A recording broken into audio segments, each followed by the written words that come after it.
नमस्ते dear viewers, आज के इस वीडियो में हम लोग लाप्लेस ट्रांसफॉर्म ऑफ 1/t.ft की बात करने वाले हैं।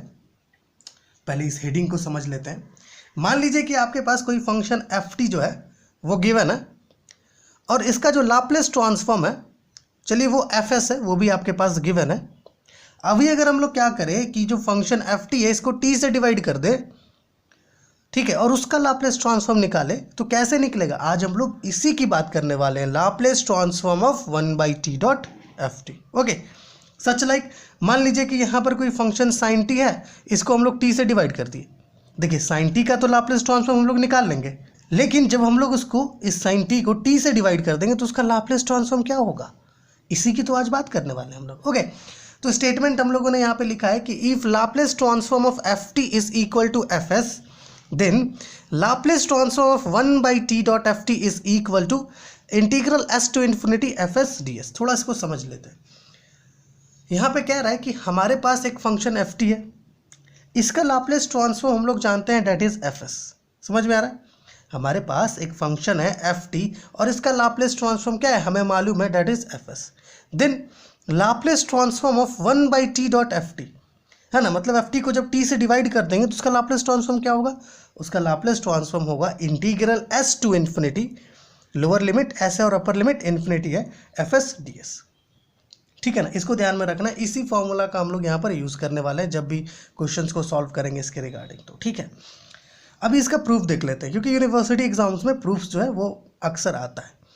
तो हम जानते हैं, हम लोग को ये पता है, we know that Laplace transform of ft is equal to integral 0 to infinity e पे power minus S T F T D t होता है। हमें पता है लाप्लेस ट्रांसफॉर्म ऑफ ft के बारे में, बट हमें ये भी पता है कि जो लाप्लेस ट्रांसफॉर्म है ft का वो किससे इक्वल है, fs से।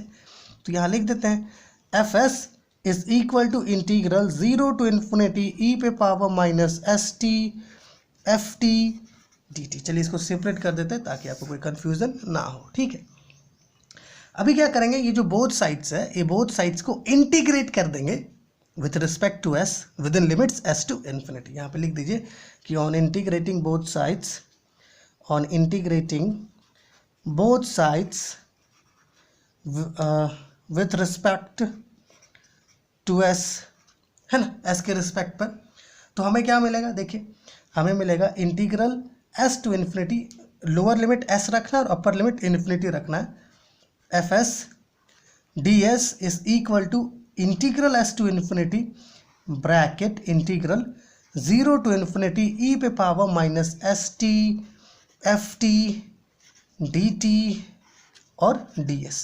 एक इंटीग्रल के लिए ds और एक इंटीग्रल के लिए dt है, ध्यान रखिएगा। इसको हल्का सा ऊपर करते हैं ताकि हम लोग इसको सॉल्व कर सकें यहाँ पर, या फिर चलिए इसको जो है दूसरे पेज में सॉल्व करते हैं। जैसे कि मान लीजिए यहाँ पर हमारा क्या आ रहा है, integral s to infinity fs ds is equal to integral s to infinity integral 0 to infinity e पे power minus S T F T D t bracket and ds। ठीक है, ये आ रहा है हमारे पास।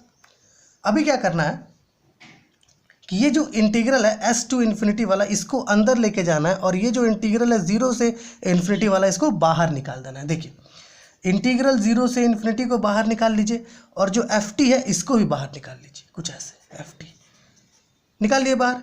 अब क्या करना है, इस ये जो हमारा s से इन्फिनिटी वाला इंटीग्रल था इसको अंदर लेके चलेंगे, डेट इज s से इन्फिनिटी, ft तो बाहर निकाल लिए, यहाँ पे क्या बच रहा है, e पे पावर माइनस एस टी, और ds को अंदर ले आइए इस ब्रैकेट के, और dt को बाहर लेके चले जाइए।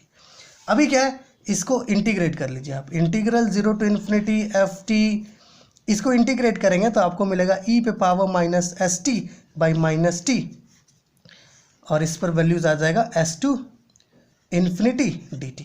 अब जब आप इन वैल्यूज़ को यहाँ सब्स्टिट्यूट करेंगे तो आपको क्या मिलेगा, चलिए वो देख लेते हैं। 0 टू इन्फिनिटी एफ टी, आपको वैल्यूज़ क्या क्या आएगा ये देख लीजिए पहले। e पे पावर माइनस एस टी, देखिए s की जगह पर इन्फिनिटी रखना होगा, infinity t by minus T, minus e पे पावर माइनस s की जगह पर s ही रहेगा, s by T by minus T, okay dt।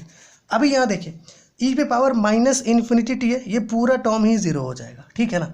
तो हमारे पास बचेगा integral 0 to infinity f t, देखिए ये नेगेटिव और ये नेगेटिव, पॉजिटिव हो जाएगा, आपके पास क्या हो जाएगा e पे power minus S T by T D T. ठीक है, अभी ये तीनों मल्टीप्लिकेशन में टर्म्स, तो हम लोग इसको कुछ ऐसे भी लिख सकते हैं, इंटीग्रल 0 टू इन्फिनिटी e पे power minus S T F t by T D T, कुछ ऐसे भी लिख सकते हैं।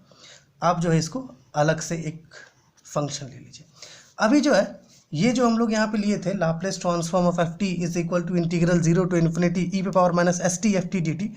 अगर आप गौर से देखो तो यहाँ पर एफ टी है, बट यहाँ पर क्या है एफ टी बाई टी है। मतलब ये है कि वहाँ पर जो फंक्शन था एफ टी, अब यहाँ पर वो function F t by T हो गया है। तो इसको हम लोग कुछ ऐसे नहीं लिख सकते हैं कि Laplace transform of F t by t. Okay, और इधर क्या है integral S to infinity F S D s. मतलब है कि जो लाप्लेस ट्रांसफॉर्म हम लोग को मिल रहा है किसका, एफ टी बाई टी का, वो क्या मिल रहा है integral S to infinity F S D S मिल रहा है। देखिए यहाँ पर हम लोग इसको लिखते हैं, हम लोग को क्या मिल रहा है, this Laplace transform of F t by t is equal to integral S to infinity F S D s. Okay, तो ये जो फॉर्मूला है ना, इसी की मदद से, ठीक है, इसी के मदद से हम लोग आगे जो है प्रॉब्लम्स को सॉल्व करेंगे। तो आप जो है इस फॉर्मूला को ध्यान में रखिएगा। आपके पास कोई भी फंक्शन हो, चलिए मान लीजिए ना कि कोई फंक्शन एफ टी आपके पास गिवन है, ठीक है, कोई फंक्शन एफ टी है। अभी क्या किए, इस फंक्शन का लाप्लेस ट्रांसफॉर्म आपको मालूम है, चलिए इसका लाप्लेस ट्रांसफॉर्म एफ एस है, ठीक है। अभी अगर हम लोग एफ टी को टी से डिवाइड कर दें तो इसका लाप्लेस ट्रांसफॉर्म क्या होगा, ठीक है ना। इसी तरह के फंक्शंस का लाप्लेस ट्रांसफॉर्म हम लोग इससे पता करते हैं, ये जो फॉर्मूला है इसके हेल्प से पता करते हैं डायरेक्ट। ओके, तो इससे रिलेटेड जो प्रॉब्लम्स है वो हम लोग नेक्स्ट वीडियो में देखेंगे। इस वीडियो में हम लोगों ने देखा कि इसका जो स्टेटमेंट है उसको हम लोग कैसे लिख सकते हैं, और साथ ही साथ इसका जो प्रूफ है हम लोग कैसे कर सकते हैं। तो आशा है ये जो प्रूफ था वो आपको समझ में आया होगा, और आपको कुछ डाउट लग रहा है तो प्लीज़ कमेंट कीजिए ताकि हम लोग आपका डाउट को क्लियर कर सकें।